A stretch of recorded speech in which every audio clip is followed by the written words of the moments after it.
जय श्री कृष्णा, राधे राधे। मार्गशीर्ष मास के शुक्ल पक्ष की एकादशी, जिसे मोक्षदा एकादशी के नाम से जाना जाता है, आज हम इस वीडियो में आपको मोक्षदा एकादशी की कथा सुनाने जा रहे हैं। आइए कथा सुनते हैं। पौराणिक कथाओं के अनुसार राजा वैश्यनाग चंपा नगरी के एक प्रतापी राजा हुआ करते थे। वे बहुत ही ज्ञानी थे और उन्हें वेदों का भी अच्छा ज्ञान था। इतना भला राजा पाकर उस राज्य की प्रजा भी अत्यंत संतुष्ट और सुखी रहती थी। एक बार देवयोग से राजा को स्वप्न में अपने पिता दिखाई पड़े और वे उन्हें नर्क की यातनाओं को झेलते हुए दिखाई दिए। प्रातःकाल राजा ने जब यह स्वप्न अपनी पत्नी रानी से साझा किया, तब उन्होंने उन्हें आश्रम जाने का सुझाव दिया। राजा शीघ्र ही अपनी पत्नी की बात से सहमत हो गए और आश्रम के लिए निकल पड़े। वहां पहुंचकर राजा ने पर्वत मुनि को अपने स्वप्न के बारे में सारी बातें साझा करी। पूरी बात सुनने के बाद मुनि ने राजा से कहा कि तुम्हारे पिता ने अपनी पत्नी पर बेहद जुर्म किए थे। इसी कारण से अब मरणोपरांत वे अपने कर्मों का फल भोग रहे हैं।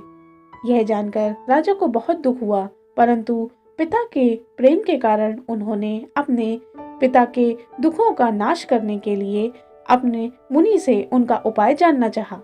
तब पर्वत मुनि ने राजा को मोक्षदा एकादशी व्रत करने की सलाह दी और कहा कि राजन, तुम मोक्षदा एकादशी का व्रत करो और व्रत के पश्चात जो तुम्हें फल प्राप्त हो उसे अपने पिता को समर्पित कर दो। राजा ने मुनि की बात पर अपनी सहमति जताई और मुनि के बताए अनुसार राजा ने पूरे विधि विधान से भगवान विष्णु का मोक्षदा एकादशी का व्रत किया और पूजन अर्चना ये सब भी किया। तत्पश्चात अपने व्रत के पारण के साथ साथ उन्होंने अपने व्रत का संपूर्ण फल अपने पिता को प्रदान किया। इस व्रत के प्रभाव से राजा के पिता को अपने कुकर्मों से मुक्ति प्राप्त हो गई और भगवान विष्णु ने उन्हें मोक्ष की प्राप्ति की। तभी से यह प्रथा प्रचलित हो गई कि मोक्षदा एकादशी का व्रत रखने से केवल जीवित व्यक्ति को नहीं और अपितु उसके पितरों को भी मोक्ष की प्राप्ति होती है। अतः मोक्षदा एकादशी का व्रत करने वाले व्रती के सभी पाप नष्ट होते हैं और उसकी सभी मनोकामनाएं पूर्ण होती हैं।